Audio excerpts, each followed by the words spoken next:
Section 1. You will hear an agent calling from Farrelly Mutual about the recent homeowner's insurance inquiry. First, you have some time to look at questions 1 to 6.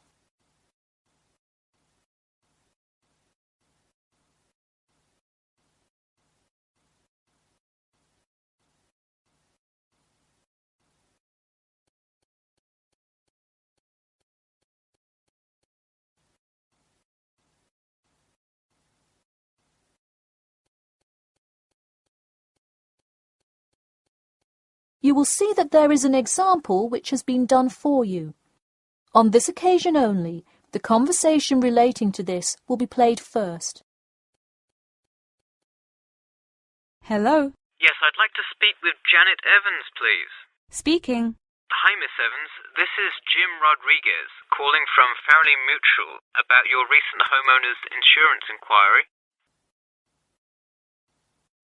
The man says that he'd like to speak with Janet Evans. So, Janet Evans has been written in the space. Now we shall begin. You should answer the questions as you listen, because you will not hear the recording a second time. Listen carefully and answer questions 1 to 6. Hello. Yes, I'd like to speak with Janet Evans, please. Speaking. Hi, Miss Evans. This is Jim Rodriguez, calling from Farrelly Mutual about your recent homeowner's insurance inquiry. Yes, hi. Thanks for returning my call. My pleasure. I understand you are potentially interested in insurance for a bungalow located a bit out of town. Could you give me the address? Sure, it's 49 Greenway Court. Greenway is one word. Thank you. All right, and would you prefer to be contacted via email or phone? Either one is fine. Maybe try emailing me first, and as an alternative, I can give you my phone number. Great, and what is your email address? pk2@cat.com.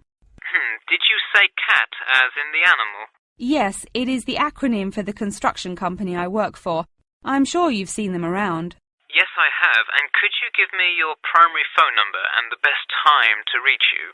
Sure, the number is 020-4251-9443. I am generally unable to answer my phone at work, but any time after 5:30 p.m. is fine. I will make a note of that here. Now, I'm going to ask you a little bit about property itself, so we can make an accurate estimate of the cost of insuring your home. Could you tell me the size of your house? Well, I don't have the exact measurements, but I'm pretty sure it's right around 80 square meters. Should I measure it and call you back later? No, that's completely all right. I'll write 80 square meters for now to get the estimate, and then an agent will come get the exact measurements later on if you decide to purchase our insurance. Okay, great. And what material is your house made of? For example, wood, brick, stucco? It's mainly brick. Great. That will give you a lower rate than most of the materials, since it is so strong. Wonderful. And do you have any sort of home security, Miss Evans?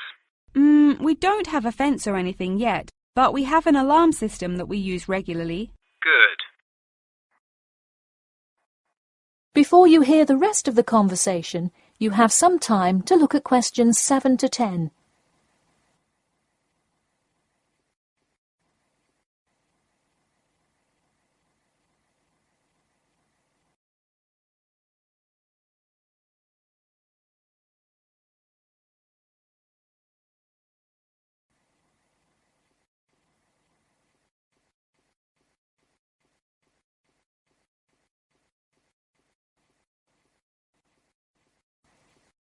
Now listen and answer questions 7 to 10. Now I'll go through a number of things we offer coverage for, and I'd like you to tell me which items you want your policy to cover. Okay. We'll start with the building itself first. Would you like us to cover incidental damage to the structure to your house? Absolutely. Splendid. And the contents inside your house? We usually cover all items with an appraised value of about £200. Would you like us to cover theft and damage beyond natural wear and tear? I will let you know that the second option here will come with a considerable increase in your rates. I think I'd just like the contents of the house to be covered against theft then. All right, and would you like any other insurance? Fire, flood, etc.? Yes, I definitely want flood coverage. It rains a lot here and the drainage system in the area is not the greatest. Okay, I am calculating your quotation now. It will just take a second. It looks like your annual insurance rate will be £148.30. Thanks, that seems somewhat reasonable. I would like to take some time to think about it. How long does it take to begin receiving coverage after signing up? It depends on the time of year. It can take anywhere from 2 to 6 weeks. I would say if you sign up by July the 1st, you could start your coverage by August the 1st. I see. Okay, thanks for your help. Should I call you back at this number when I have made my decision? Yes, please. And so that we can look up your account faster, I'll give you a reference number that you should provide when calling. Ready? Yep. It's TR278Q. Got it. Thanks. Thank you, and have a nice day. That is the end of section 1. You now have half a minute to check your answers.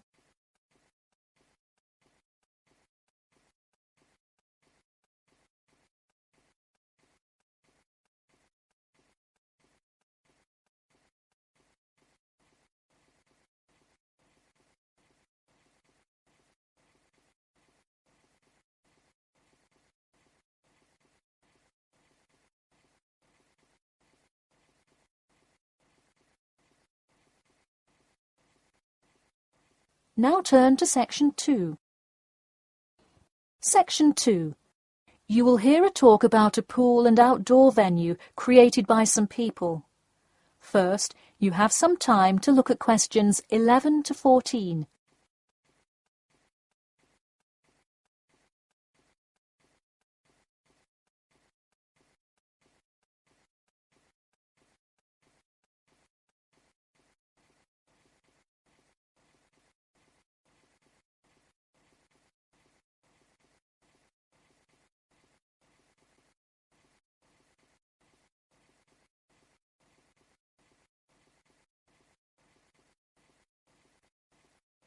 Now, listen carefully and answer questions 11 to 14. Hey, if you're just joining us on WKPX The Sound, welcome. We're here in the studio with Matt and Cam in the morning, and this morning we're talking about keeping the kids occupied on summer vacation. Folks, there's a new kid in town in the world of summer fun. Get ready for the Pool of the People. A pool and outdoor venue created by, that's right, the people. Scheduled to open in November, the ideas for everything from the design of the pool right down to the items sold in the snack bar have been decided upon by a sample of 1,050 members of the public. The public selected 2 top proposals from over a dozen created by renowned architect Ned Mosby, and the final design is truly something else. The pool is shaped like a fishbowl, sinking down into the ground. And there's, you guessed it, a real live fish tank in the center. It's certainly the center of attention in the Bridgewater area. Now, you are probably wondering how much an extravagance like this must cost, right? Well, have no fear. At just £15 for adults and £10 for kids, it's an affordable way to entertain the kids in those dog days of summer. The only problem now is the possibility that it will in fact become too popular. The pool is only so large, so swarms of people coming to enjoy it may cause quite a crowd in its first summer of opening. There will be an opening party for a select audience, and in line with the pool's mission, the people have decided on all the arrangements. They collectively decided on actress Rebel Wilson to host in the festivities scheduled for later this month, and even dictated the playlist by ranking their top 10 songs from a list of hundreds. There is some discrepancy, however, on the sculpture design for the foyer at the entrance. The people elected a jellyfish sculpture to greet entering visitors, but given last week's vicious attack by a box jellyfish on a local youth, coordinators fear it will bring too much fear to patrons. Before you hear the rest of the talk, you have some time to look at questions 15 to 20.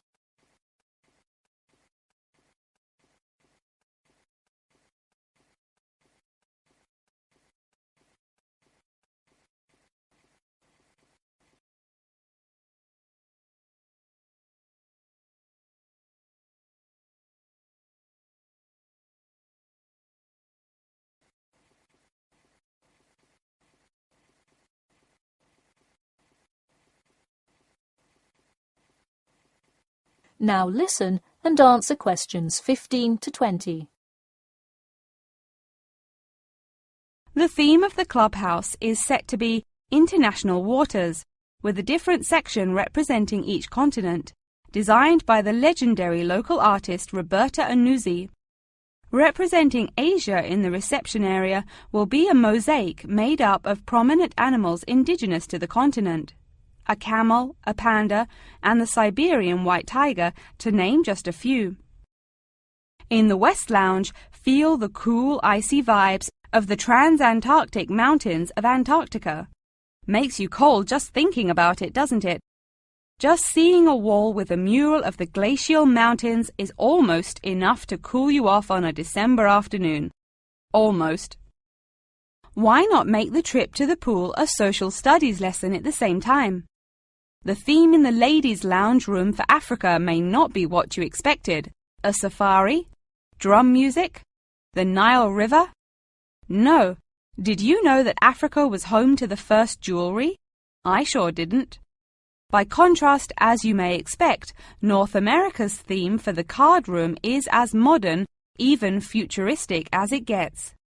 Annuzzi created for North America a sort of absurdist print, interestingly juxtaposing the moon landing of 1969 with an abstract depiction of humans living on Mars. Seems to me like an interesting commentary on the future of space exploration. And in the men's lounge room, the ancient forts of Sparta, Rome, Greece, and other European civilizations fittingly exhibit the strength and combatant characteristics of these societies. Finally, the cafe and breakfast room area is an enchanting round room that draws all attention to its center, where there is a strikingly realistic sculpture of a volcano. The delicious food may actually be only the second most exciting part of this room, in comparison to the 9-foot statue, complete with brightly colored molten lava to characterize South America. Honestly, it is like a museum visiting each room of the clubhouse. Why not make the trip to the pool an educational one for the kids? We're going to take a quick commercial break here at WKPX, but we'll be back in 10 with more on what's touted to be the summer's hottest place to beat the heat.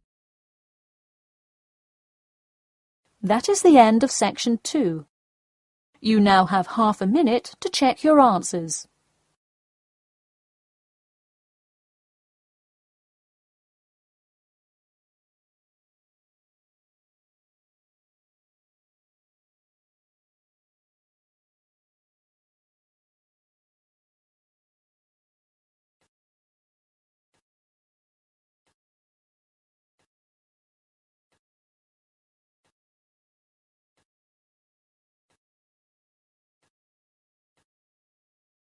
Now turn to section 3.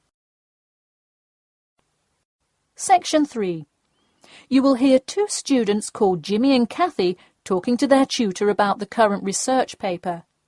First, you have some time to look at questions 21 to 25.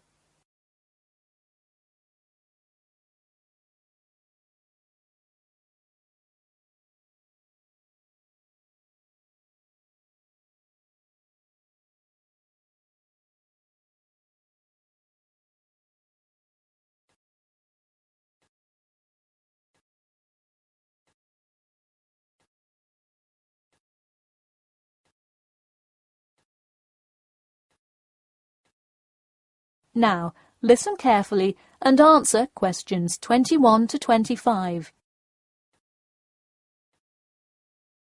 Before we start, Jimmy and Kathy, thanks for coming in today to talk about your current research paper. Well, I will also give you some suggestions for your future presentation later. That's great. OK, I've read the introductory chapter, and so far I like where you're going with your research, you two. Thanks. What did you think of the procedure section? I haven't got there yet. I'll get to that and the results and discussion section in a bit. Oh, if you haven't read the rest, are you just saying you like the introduction? No, the layout is really well done. You have each section clearly marked and have the header and footer perfectly formatted, and your title page is right on the money. A lot of students have trouble with that one. To be honest, we did refer a lot to the example we received in class. That's good to do for spacing and layout, as long as you're not also copying the information. The background information is a little sparse, though. You may want to add to it. You think so? I was more worried about whether I had enough data. You definitely need more background information. I would think about finding some more online articles or doing more research in the campus library. That's a good idea. We can go tomorrow. I find it too tough finding the subject matter in the online journal database. I also like being able to flip through the physical journal, as opposed to trying to scroll down on a computer. Me too. Oh, I almost forgot. I've included all of my citations in the abstract, but could you help me with the bibliography? I should be using a bibliography, right? Not an appendix. Sure, I can help with that. Yes, for this type of scientific research paper, list all sources that you cite in the body of your paper in a bibliography.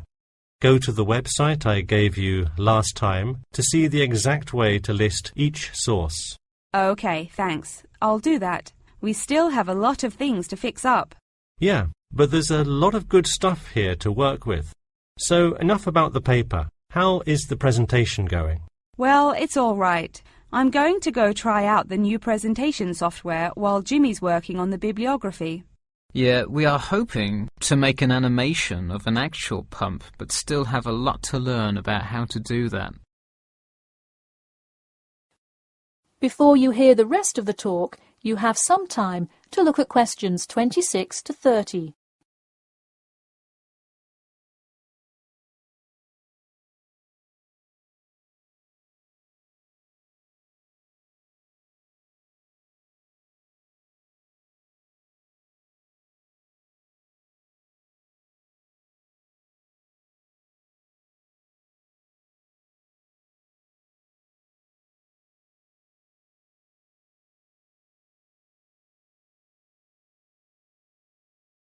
Now, listen carefully and answer questions 26 to 30. Who would have thought before we started this project that we would be able to recreate the motion of a pump? This stuff is just so interesting. So glad to hear it. Yeah, I am glad I took engineering this semester. I would definitely like to keep up with it.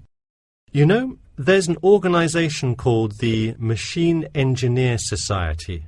You should look into joining it. You'd need to score well in your engineering class to qualify, but I think you can do it. Interesting. I will definitely check it out. I would really like to get in contact with some professionals in the engineering field to find out more. I don't really know anyone in the field now, though. I think if you keep meeting people in your classes and professors, you'll be able to get in contact with some really helpful people. Well said, Jimmy. If engineering pumps is something you both are specifically interested in, make sure you stay up to date on new developments.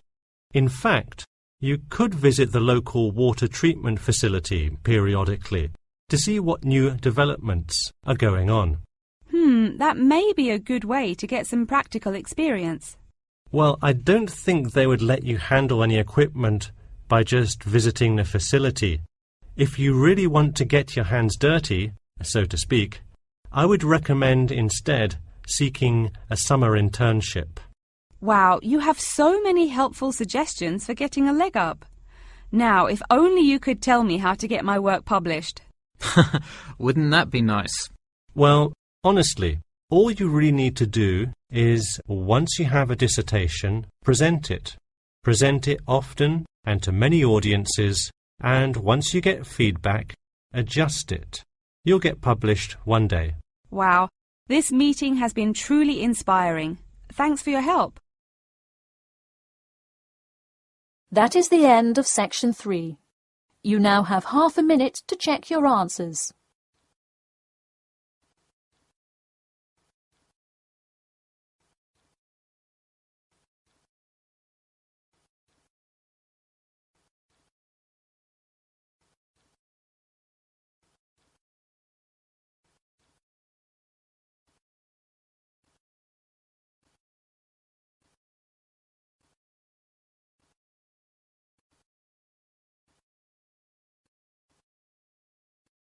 Now turn to section 4. Section 4. You will hear a talk about amber, the formation of amber and its applications in different fields. First, you have some time to look at questions 31 to 40.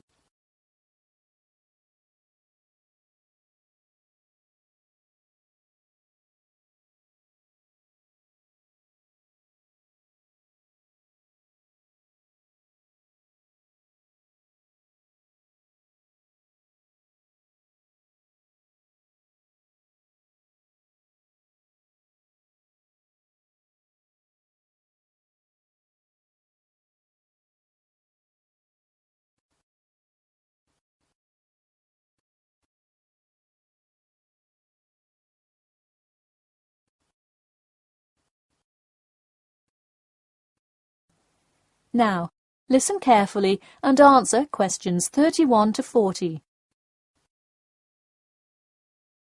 Tonight I'm going to present an overview of the research on amber. Okay, I'll start by giving a brief introduction about amber, then talk about the formation of amber, and then describe amber's applications in different fields. First of all, what is amber?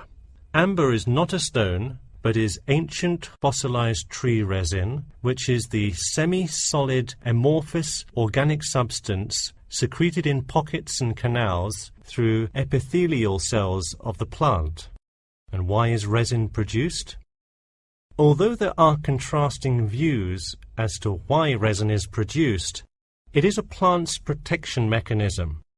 The resin may be produced to protect the tree from disease and injury inflicted by insects and fungi. Amber occurs in a range of different colors. Besides the usual yellow, orange and brown, other uncommon colors are also associated with it. Interestingly, blue amber, the rarest Dominican amber, is highly sought after. It's only found in Santiago, Dominican Republic. There are several theories about what causes the blue color in amber. The most common one links it to the occurrence of volcanic dust that was present when the resin was first pressed out from Hymnaea protera millions of years ago. At this point, you might be curious about how amber is formed. Molecular polymerization resulting from high pressures and temperatures produced by overlying sediment transforms the resin first into copal. Sustained heat and pressure drives off terpenes and results in the formation of amber. Copal, that I've just mentioned, is also a tree resin, but it hasn't fully fossilized to amber. More generally, the term copal describes resinous substances in an intermediate stage of polymerization and hardening between gummier resins and amber.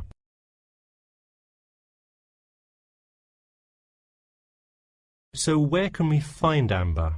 It can be found on seashores. The main producer worldwide is Russia. In fact, about 90% of the world's available amber is located in the Kaliningrad region of Russia, which is located on the Baltic. Here, The resin is washed up on the coast after being dislodged from the ocean floor by years of water and ocean currents. However, exposure to sunlight, rain, and temperate extremes tends to disintegrate resin. This also indicates that amber is not really an ideal fossil preservative for most uses. We've already learned that amber is made of tree resin. It often includes insects that were trapped within the tree many millions of years ago. A piece with a visible and well-arranged insect is generally valued much higher than simple, solid amber. One Dominican amber source reported finding a butterfly with a 5-inch wingspread.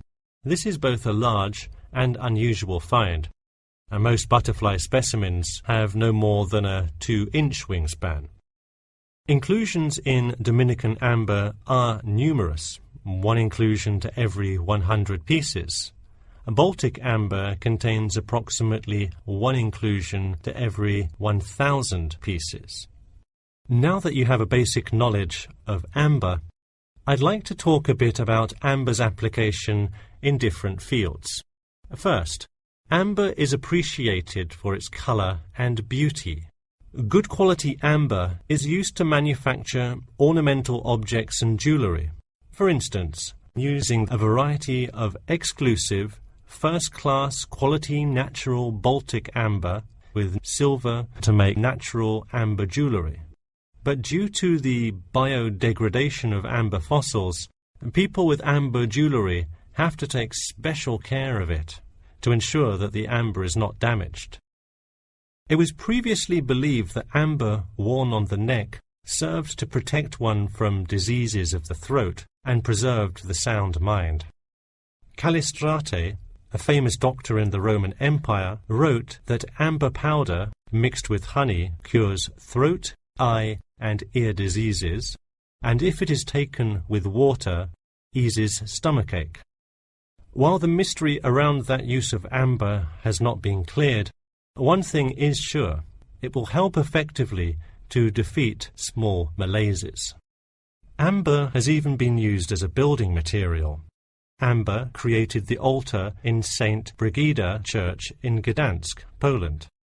In St. Petersburg, Russia, the walls of the famous Amber Room were lined with intricate carvings and inlaid designs. This palace room is being reconstructed from photographs and can be visited at the Catherine Palace, located in the town of Tsarskoye Selo. And finally, the fourth use of amber is that... That is the end of section 4. You now have half a minute to check your answers.